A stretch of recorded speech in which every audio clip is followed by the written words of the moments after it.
আসসালামু আলাইকুম বন্ধুরা, আজকে আবারও একটি নতুন রেসিপি আপনাদের সাথে শেয়ার করতে আসছি। তো আজকে রেসিপিটি খুবই মজাদার এবং ভিন্ন ধরনের ভিন্ন স্বাদের।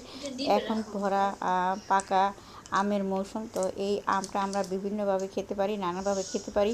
তো এই আমটা দিয়ে আমি আজকে যে রেসিপিটা তৈরি করছি, এটা কিন্তু ছোট বড় সকলেরই খুব পছন্দ হবে এবং পরিবারের সবার মন খুশি করে দিতে পারবেন আপনি এই রেসিপি দিয়ে। তো আমি 4টা আম কেটে নিচ্ছি, এখানে 4টা আম নিচ্ছি।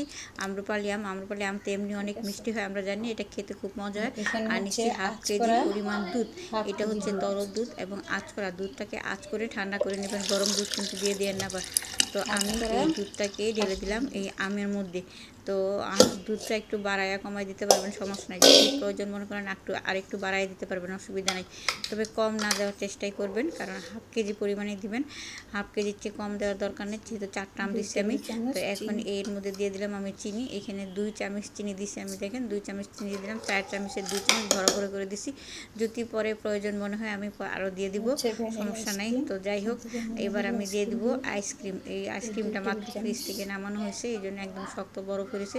এই চামচ দিয়ে 4 চামচ দিয়ে আমি মোট 2 চামচ আইসক্রিম দিব এই আমের মধ্যে আর দুধের মধ্যে। তো আইসক্রিম যদি বাসায় না থাকে তাহলে তো আসলে দিতে পারবেন না। তবে এই দুধের মধ্যে যদি আইসক্রিমটা দিয়ে খাওয়া যায় তাহলে এটা একটা এক্সট্রা মজা লাগে, এক্সট্রা ফ্লেভার আসে। তো সেই জন্য যেহেতু খাবো, ভালো করেই খাবো, সেই জন্য আইসক্রিমটা দেওয়ার চেষ্টা করবেন।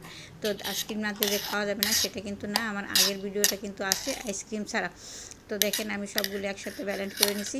তো দেখেন এটা কেমন ঘন হয়েছে। তো আর একটু পাতলা করতে চাইলে আপনি দুধের পরিমাণটা একটু বাড়িয়ে দেবেন।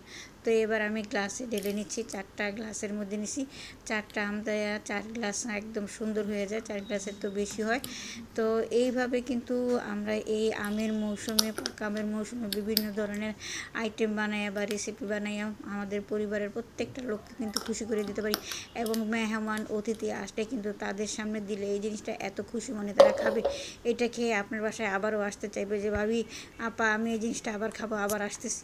তো এইভাবে কিন্তু আপনারা বানিয়ে নিতে পারেন আম, দুধ আর আইসক্রিম দিয়ে একটা মজার রেসিপি।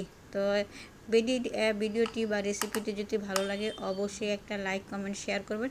আর যারা ইতিমধ্যে আমার চ্যানেলটাকে সাবস্ক্রাইব করে নিয়েছেন তাদেরকে অনেক অনেক ধন্যবাদ। তো আশা করি আপনারা সবসময় আমার চ্যানেলের সাথে থাকবেন এবং ভিডিওটা শেয়ার করার জন্য সবার কাছে অনুরোধ রইল। নিজে হাসি খুশি ভালো থাকবেন, অন্যজনকে হাসি খুশি ভালো রাখার চেষ্টা করবেন, নিরাপদে থাকবেন, সাবধানে থাকবেন, নিজের পরিবারের প্রতি এবং নিজের প্রতি সবসময় খেয়াল রাখবেন। সবাইকে ধন্যবাদ। আল্লাহ হাফেজ।